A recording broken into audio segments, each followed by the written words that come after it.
উচিত এবং আসসালামু আলাইকুম দর্শক, দেশ ও দেশের বাইরে থেকে যারা এই মুহূর্তে আমার ভিডিও ওপেন করেছেন সবাইকে অসংখ্য অসংখ্য ধন্যবাদ। প্রথমেই শিরোনাম। ব্যারিস্টার সুমন রাস্তার অবস্থা দেখে ভিকুর ড্রাইভারকে এবং ফোরম্যানকে উত্তেজিতভাবে কণ্ঠে কথা বলেছেন, কিন্তু এই প্রশ্নটা অন্যরকমভাবে থেকেই যায়। ব্যারিস্টার সুমন ড্রাইভারকে, ভিকুর ড্রাইভারকে এবং যে বর্তমানের যে ফোরম্যান আছে তাকে না বলে অবশ্যই অবৈদুল কাক্কু সাহেবকে এই কথাগুলো বলা দরকার। কেননা এই রাস্তার মূল মন্ত্রী, এই মূল মালিক হচ্ছেন অবৈদুল সাহেব, অর্থাৎ অবৈদুল কাদের সাহেব, কারণ সে এই জিনিসগুলাই কন্ট্রোল করে। চলুন আমরা ব্যারিস্টার সুমনের সেই দৃশ্যটা। ইঞ্জিনিয়ার নাই যে কাজ করতেছেন কেন? এটা কি দিচ্ছেন আপনারা? এই যে কাজ চলতেছে, কাজ চলতেছে, এই জায়গা করে আইতে সব বলতেছেন যে আপনারা এদিকে আসেন। আমার কি ভুল দিবি? ভুল দিবি আমার ভুল দিবা? টাকা কি জন্য ভুল দিবা?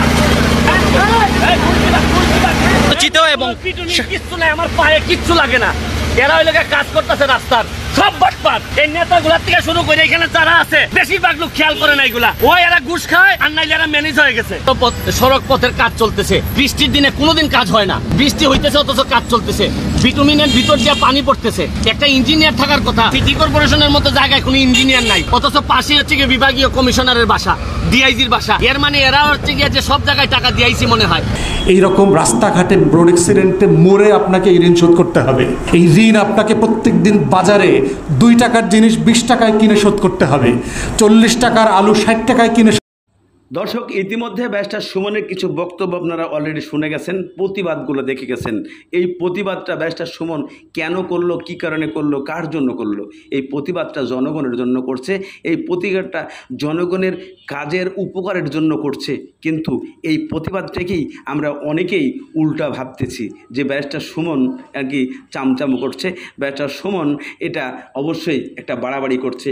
কিন্তু ব্যারিস্টার সুমন চামচামিও করে নাই, এটা সঠিক একটা কাজ করছে যে এই টাকাটা বরাদ্দ দিয়েছে সরকার থেকে জনগণকে, তবে জনগণের এই রাস্তা বুঝে নেওয়ার অধিকার আছে। কিন্তু আজকে 10 টাকার রাস্তা তৈরিতে তোমরা 6 টাকা খরচ করে, 4 টাকা খরচ করে এই রাস্তা বানাচ্ছ, যা 10 দিন পরে রাস্তাটা ভেঙে যায়। এই প্রতিবাদটা এরকমভাবে ব্যারিস্টার সুমন করেছিলেন। চলুন ব্যারিস্টার সুমনের আরও কিছু প্রতিবাদের অংশ আমরা দেখি। আপনারা এদিকে আসেন, আসেন, কাজ চলতেছে না, দেখাই।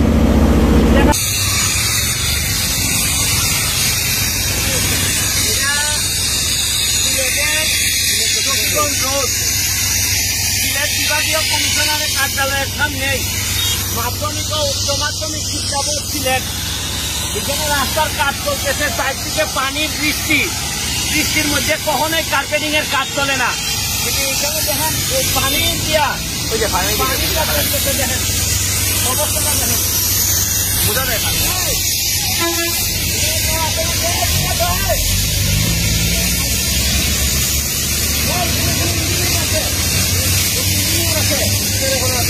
ইঞ্জিনিয়ার নাই যে কাজ করতেছেন কেন?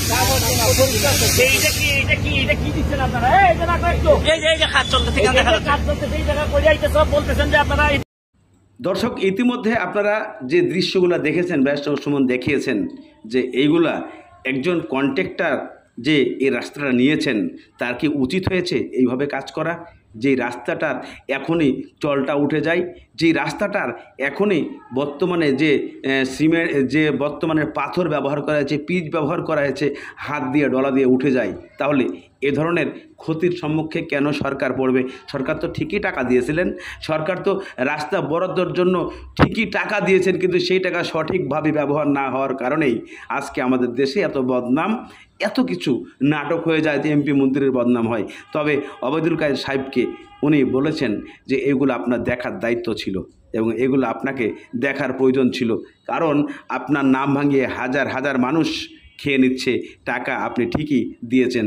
দর্শক, ব্যারিস্টার সুমনের এই বক্তব্য আপনাদের কাছে কেমন লেগেছে অবশ্যই জানাবেন কমেন্টের মাধ্যমে। ধন্যবাদ।